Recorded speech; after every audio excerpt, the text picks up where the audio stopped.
Okay, magandang gabi po sa inyong lahat, mga minamahal ko mga kababayan. Sumuli po, nandito na naman po ang inyong lingkod dito po sa ating programa, no?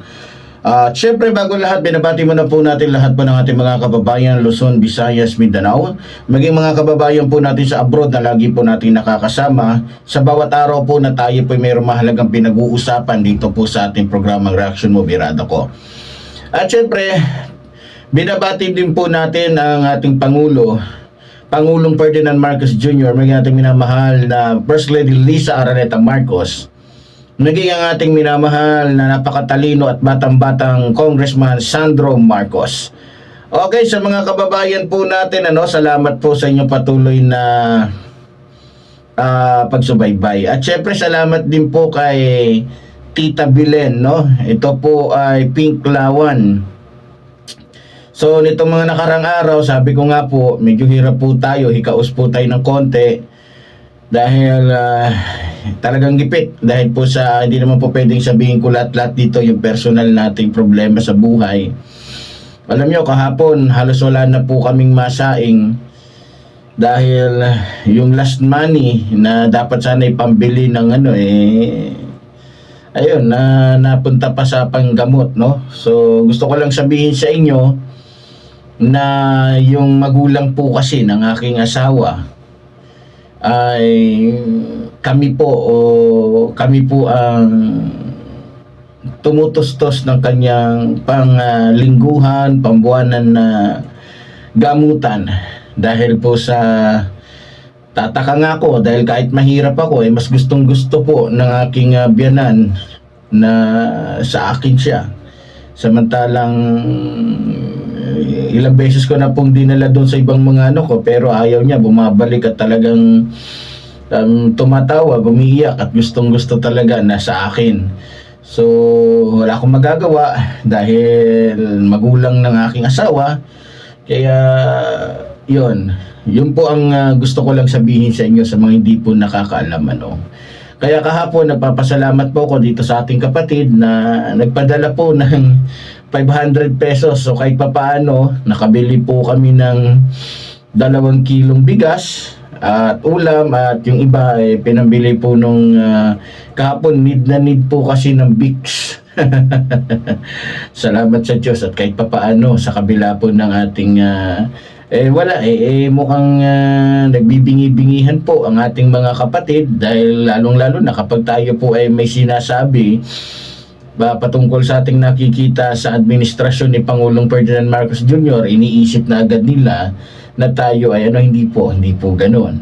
Sinasabi po natin ito, unang-una, para po hindi tayo magmukha din dito na bayaran ni Pangulong Ferdinand Marcos Jr. na hindi man lamang nagre-react kahit may nakikita ng hindi maganda. Hindi po tayo ganoon. Tulad po ng sinabi ko, ang bossing ko po ay ang mga Pilipino. Kayo pong mga nanonood sa akin, kayo po ang tunay kong mga boss.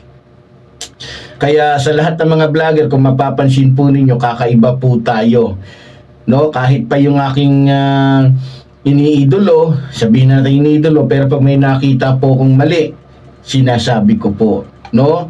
Kaya dito po makakakuha po kayo ng patas na paglilingkod at dito mapapakinggan ninyo yung mga reaksyon na mula po sa taong bayan. So ako'y nananalangin na lang na isang araw hindi na po ako maglalagay ng aking GCash. Doon na lang po sa mga merong kasi kahapon nag-message lang po siya, sabi niya ka-Epi, gusto ko pong tumulong kahit konti. Hindi ko po makita yung GCash nyo dahil hindi na po kayo nagano. So yun, awat tulong po na Diyos, binigay ko naman po yun nga tulad doon ng sinabi ko, maliit man malaki, aking pong pasasalamatan yan. Hindi ko alam, ha? So ganun pa man, magandang gabi din po pala kay Vice President Leni Robredo, ang ating pong hinahangaan na naging vice presidente po ng ating bansa, na kung saan talagang walang bahid na dungis, walang kahit anong mga ang talagang napakalinis. Kung ikukumpara natin yung pagiging vice presidente ni Sara Duterte dito kay Vice President Leni Robredo, parang si Leni Robredo yung mineral water at ito namang si Sara Duterte, para siya yung tubig doon sa Imbornal na walang kasing itim, no? Kaya sa ating mga kababayan sa Naga City, magandang dyan po sa Naga City, no? Hindi po Naga Cebu, kasi may Naga City din kasi sa Cebu. Dyan po sa Bicol, parting Bicol po yan. Okay. Okay, sa gabi pong ito, mga minamahal ko mga kababayan, pag-uusapan po natin ito pong si dating DPWH Secretary Manuel Bunuan, na kung saan po ay umalis ng Pilipinas at hindi na po nagpaparamdam.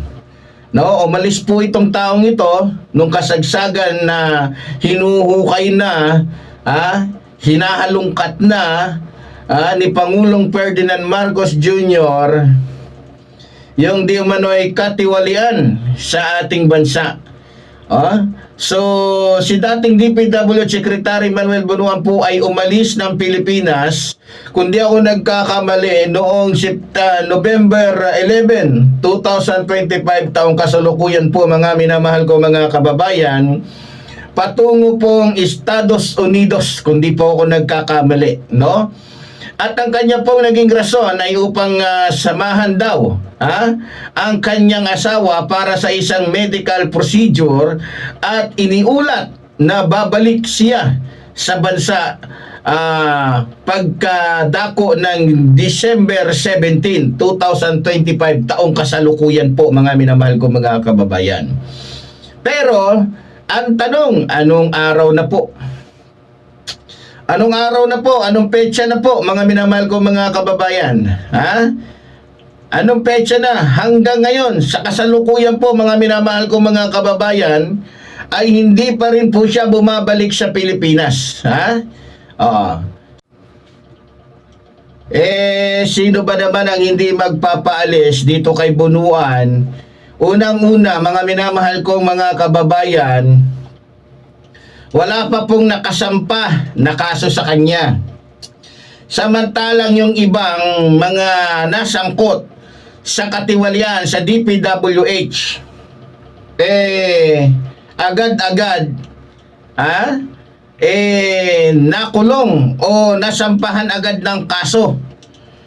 Yung mga tuta, yung mga sanga na nasa ilalim ni Bunuan, yun ang agad-agad na nakulong, nabigyan ng kaso, o nakasuhan.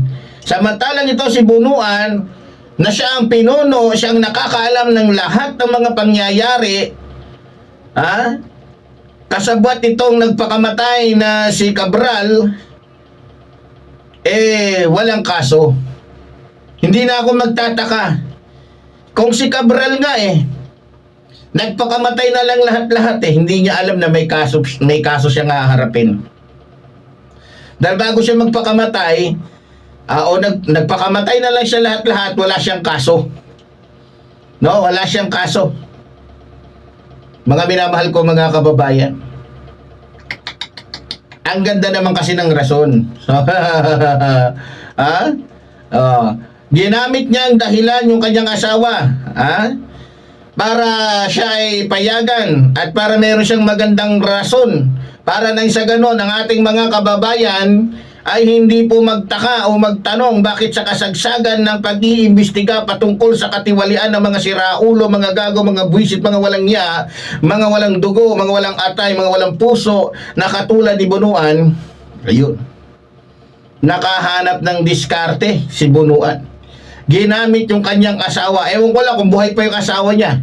Pero kung yun ay pagpapanggap lamang, sana sa oras na ito, sana bangungutin si Bunuan, pati yung asawa niya. No? Kung maalala nyo mga kababayan, bago po siya umalis, bago po siya umalis ng ating bansa, itong si Bunuan, na dating sekretary po ng DPWH, nagbitiw siya bilang kalihim ng DPWH noong September 1, 2025, taong kasalukuyan. Dahil sa prinsipyo ng command responsibility, kasunod ng mga akusasyon ng korupsyon sa mga proyekto ng flood control na isinasagawa sa ilalim ng kanyang pamamahala. Bagamat walang kasong kinakaharap si Bunuan, sa kasalukuyan, siya ay isa sa mga nirekomendang masampahan ng kaso ng Independent Commission for Infrastructure o ICI dahil sa mga umano'y nakitang anomalya. Ano yun? Ayon sa ulat, mga minamahal ko mga kababayan, ang Independent Commission for Infrastructure o ICI at ay may nakita silang katiwalian at irregularidad sa na kaugnay kay dating DPWH Secretary Manuel Bunuan. Unang-una po dito, yung tungkol po sa ghost project sa Bulacan. Tungkol sa ghost project sa Bulacan na mayroong 72.3 milyong proyekto para sa proteksyon ng pampang sa ilog sa barangay Carillo, Hagunoy, Bulacan. Na ipinatupad ng DPWH Bulacan 1st District Engineering Office kasama ang kontratistang Darcy and Anna Builders and Trading. Ayon sa ulat, walang tunay na infrastruktura ang naitayo sa lugar sa kabila ng pagbabayad ng buong halaga ng kontrata ng DPWH. At hindi lang po yun, mga minamahal ko mga kababayan. Ayon sa resulta ng pag-iimbestiga po ng ICI kay Bunuan, mayroon pa isa proyekto na nagkakahalaga ng 72.3 milyong flood control project sa Plaridel, Bulacan na itinuturing na ghost project ng ICI. Mga minamahal ko mga kababayan, bilang patunay ng katiwalian po nito ni Bunuan, bilang patunay na talagang mayroon pong sabit ito pong si Bunuan sa katiwalian sa DPWH, kung tama po ako mga minamahal ko mga kababayan, ipinakita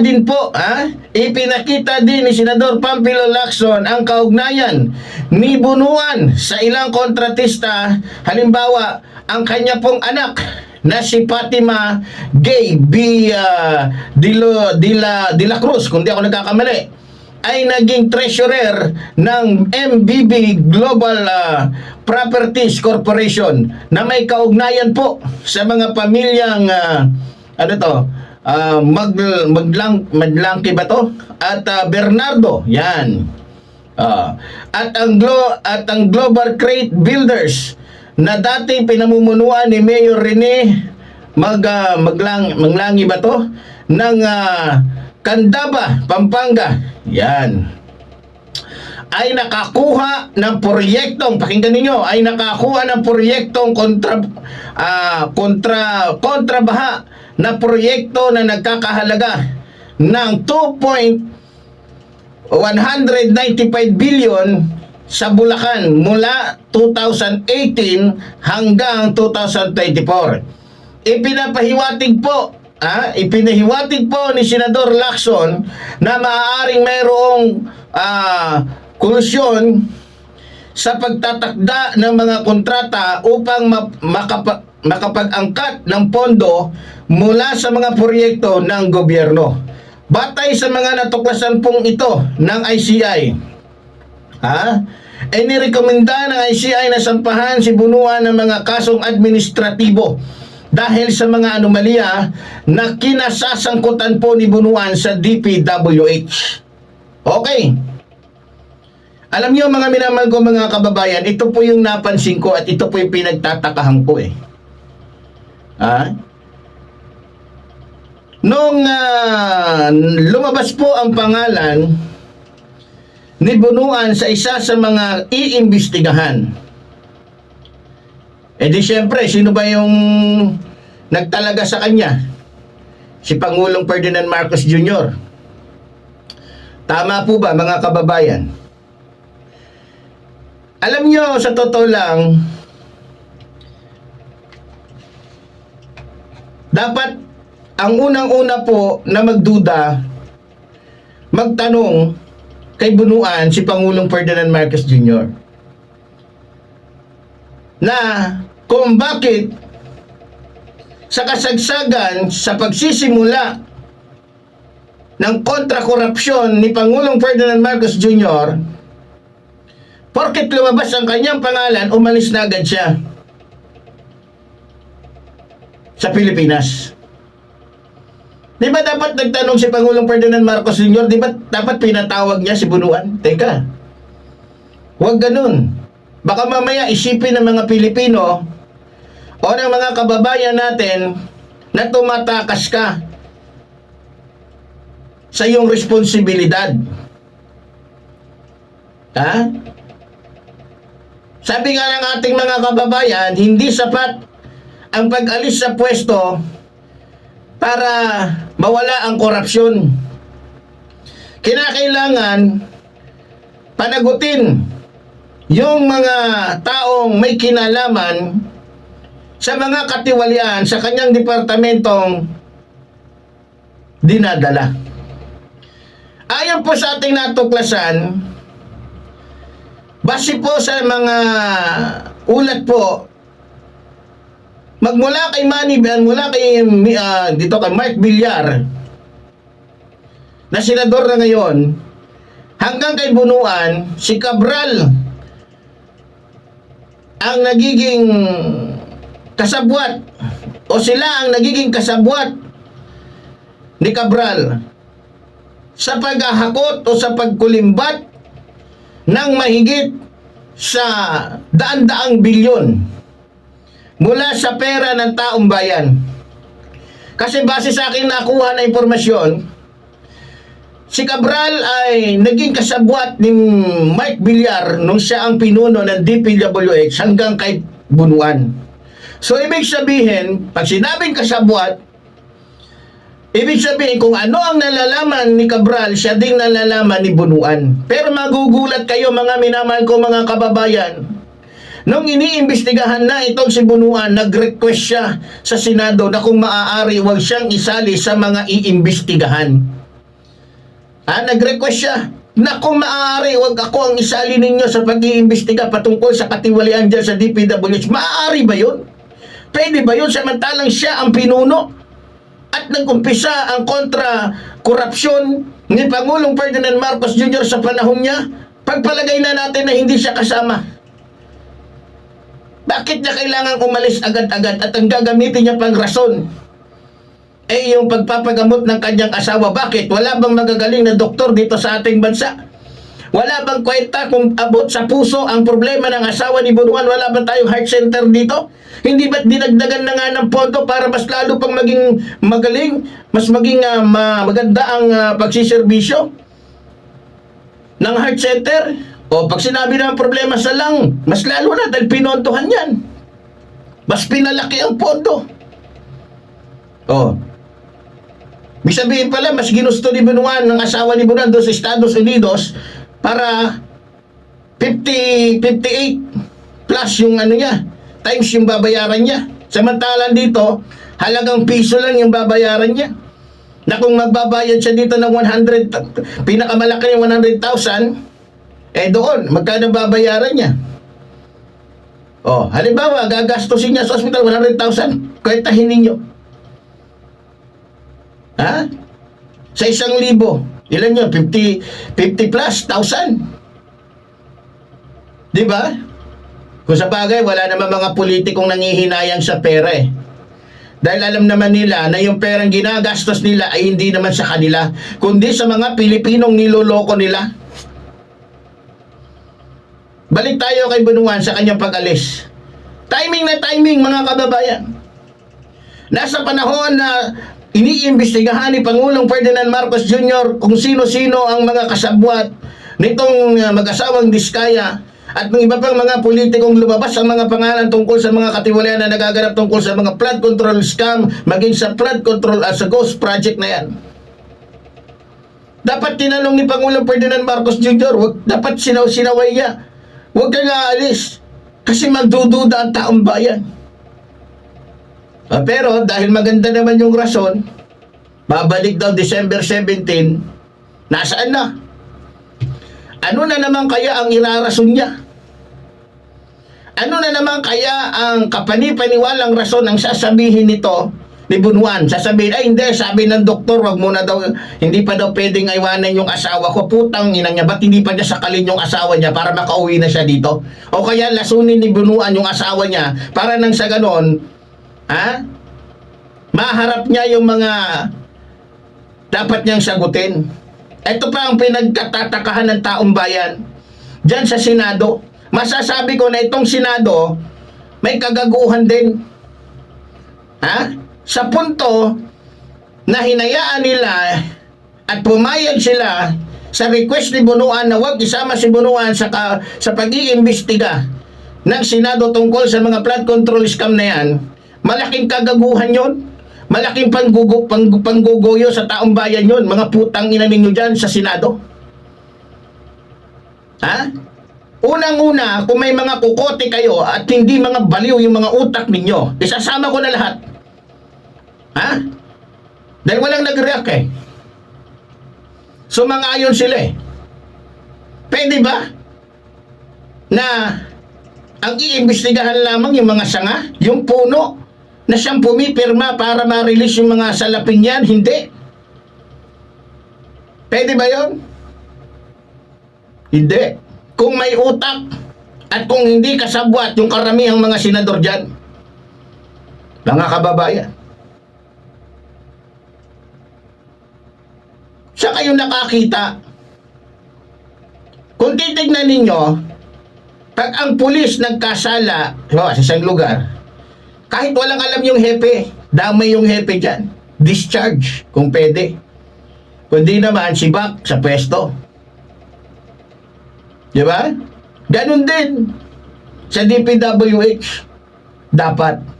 Pero hindi. Nag-request, parang naglambing lang si ano eh. Parang nanghingi lang si Bunuan ng isang napakaliit na bagay sa Senado na pinagbigyan naman agad ng Senado. Pero hindi maliit na bagay yung hinihingi niya eh. Yung wag siyang isali sa investigasyon. Pwede ba yun? Alam niyo kung bakit siya iniksit agad ng mga senador dyan? Bakit maraming pumayag? Malamang karamihan ng mga senador dyan may kinalaman at kasabwat din sa mga flood control scam. Hindi ba naman mga siraulod, mga gago yung mga senador dyan? Lahat na. Mga putang ina ninyo. Ginagago na lang din ninyo mga Pilipino. Maggaguhan na tayo. Akala ninyo hindi ko kayo sisingilin dyan sa nangyaring yan? Sa kayo nagkakamali. Nagmamasid lang ako. Pinagmamasdan ko lang yung mga laro ninyo dyan, mga senador kayo. Kaya makinig kayo magmula kay Tito Soto pati kay Ping Lacson. Pinag-aaralan ko na kayo mga tolonggis kayo. Maniwala kayo sa akin. Kaya wag kayo magulat kung sa sobrang taas ng respeto ko sa inyo, alam ng taong bayan yan. Pinuno ng DPWH, pinatakas, hindi inimbestigahan. Ang inimbestigahan yung mga nasa baba.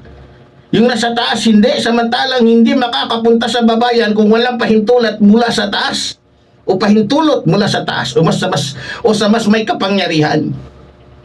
Hindi ba't may kabulukan yung sistema? Hindi ba't may katarantaduhan yung sistema?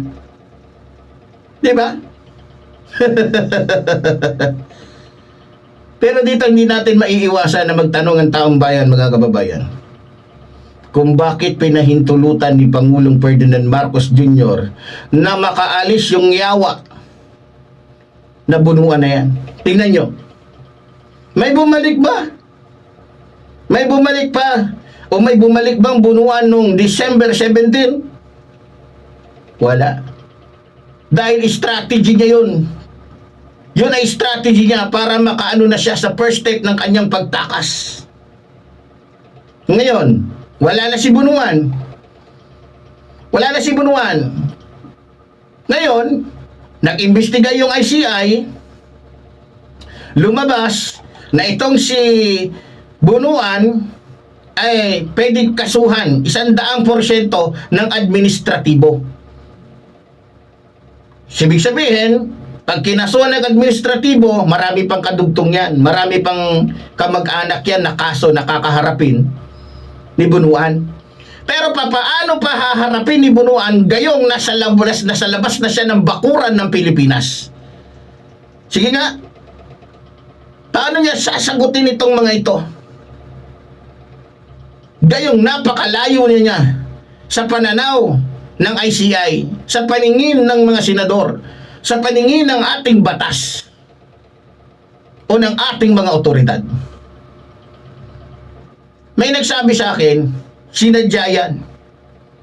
Sinadya na hindi mo na pag-aralan o isama si Bunuan sa pag-iimbestiga para nang sa ganon, may rason siyang makalipad dahil wala pa siyang kaso at wala pang nire-rekomendang kaso ang ICI laban sa kanya, katulad ng sinasabi ng ICI ngayon na siya ay pwedeng kasuhan ng administratibo.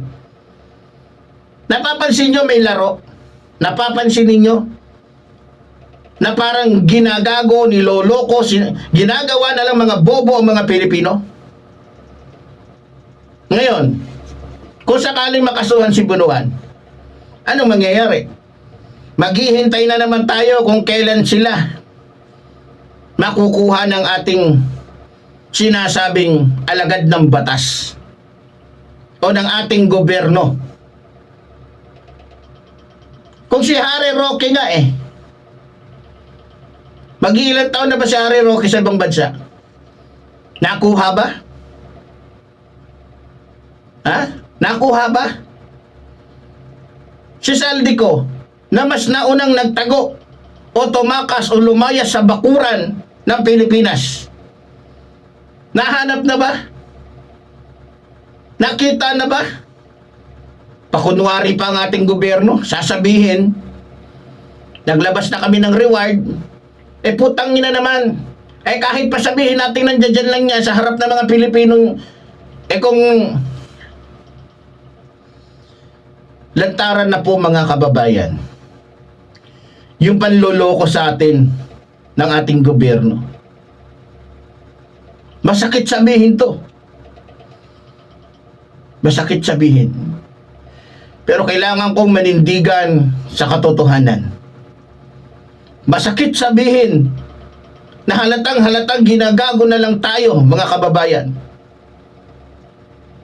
Yung mga nasa baba, yung mga engineer na kung titignan ng kanilang lawak ng kapangyarihan ay wala sa katiting na kapangyarihan ni Bunuan na mas nakakaalam at mayroong otoridad at siya ang unang-unang may alam sa mga katiwalian at nag-release ng mga pera sa mga kontraktor na yan. Pinatakas. Sa kakatiting na rason, pinatakas. Hindi man lang sinabihan ni Pangulong Ferdinand Marcos Jr., sandali. Kung yan lang ang rason mo, dito ka na. Pakita mo naman na may tiwala ka sa mga doktor natin dito sa ating bansa. Sabihin mo sa asawa mo dito na, ba't hindi niya subukan? Parang sinabi niya ng lantaran na walang kwenta yung mga doktor natin dito sa ating bansa. At ba't kailangan pang pumunta doon sa ibang bansa para samahan mo yung... Diba? Kasi kung si Bunuan ang magsasabi ng sakit niya, wala siyang sakit At kung magsasakit-sakitan siya, malamang kaya lang niya ng Biogesic pati ng ng Kispirin. O kaya naman kung may lagnat siya lagi, kaya yan, may kanta nga dyan Paracetamol, Biogesic, Medical, di ba? Kaya ginamit niya yung asawa niya. Pero ganun pa man, mga minamahal ko, mga kababayan, ito po ang masaklap na gusto kong sabihin sa inyo. Dito sa ating bansa, kapag ang mga mayayaman ang nagkakasala, walang kahirap-hirap. Nakaka-exit sila sa ibang bansa dahil sa dami ng pera nila. Pero pag ang mahihirap nagkasala, kahit nagnakaw lang ng kandila, kulong sa napakadilim na bilangguan. Nagtitiis sa lamig, nagtitiis sa lungkot, nagtitiis sa hirap. Pero yung mayayaman, putang ina, kahit pa siguro pumatayin ng 1 milyon tao, madali lang umiksit. Madali lang Tanggapin natin na sa bansang ito, tayong mga mahihirap, basura lang. Tanggapin na natin na tayong mga mahihirap, tayong mga pulubi, tayong mga mga sabihin na lang natin kapuspalad, palamuti lang ng mga mayayaman sa bansang ito. Palamuti lang tayo. Tayo yung palamuti na mahalin tulad sa damo. Di ba? Grabe. Kaya isa lang ang mensahe ko sa ating Pangulo. Masakit mang sabihin sa akin, Mr. President. Ilang araw ko pinag-isipan, ilang araw ko inobserbahan ang mga pangyayari. Mukhang may nangyayaring laro. Pangulong Ferdinand Marcos Jr. May napanood ako, sabi ni Janice de Belen, hindi daw lahat ng bastos magsalita at balasubas magsalita ay masamang tao. At hindi lahat ng mahinhin magsalita at hindi makabasag pinggan ay mabuti. Pinag-aralan ko yung ibig sabihin na. Sumagi sa isip ko na mukhang may katotohanan. Gusto ko lang sabihin, aanhin natin ang kabutihan ng isang Pangulo kung hindi naman niya kayang papanagutin yung mga malalaking isda sa bansa natin. Wala ding silbi yun. Aanuhin natin ang Pangulong makadiyos na hindi marunong patahimikin o patiklupin yung mga demonyong nagbibigay ng kaguluhan, kagutuman, kaguluhan. Sinabi ko na kaguluhan pala sa bansa natin. Aanin mo yung matalino, mapagbigay, kung hindi naman tapat sa kanyang mga sinasabi. Kasi unang-unang napansin ko nahimasmasan ako Tinignan ko, hinanap ko, sinearch ko. Na tinatanong ko pa yung mga kaibigan ko, may congressman na bang nakulong? May mayor na bang nakulong? May senador na bang nakulong? Wala. Pero meron, tumakas. Si Bato. Tama po ba? Puro ganyan. Alam na pala nilang may pananagutan, para bagang sinasadya na pinapatakas. Para ang dating, para naglalaro na lang tayo. Sige, may laro tayong ganito habol-habulan, taya-taya, pipikit mo na ako, tago kayo, parang ganun yung dating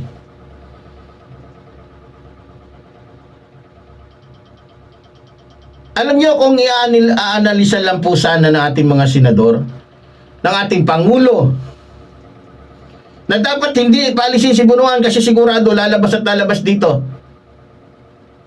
na isa siya sa may pananagutan. Utang ina.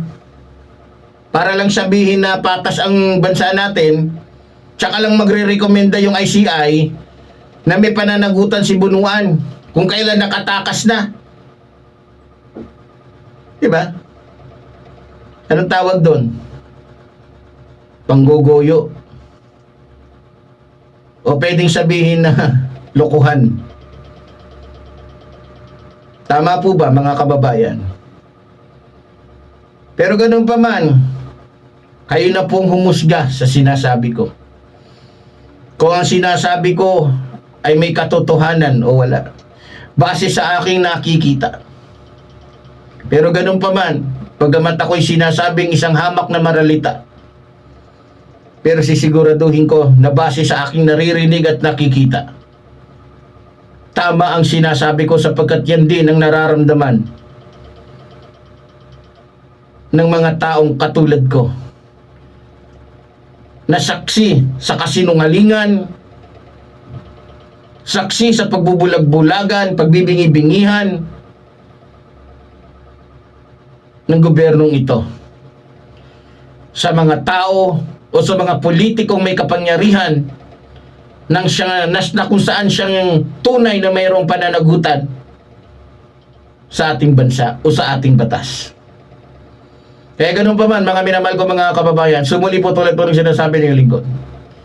Mabuhay po ang ating inang bayan. Mabuhay ang nagmamahal sa ating inang bayan. Maraming salamat po.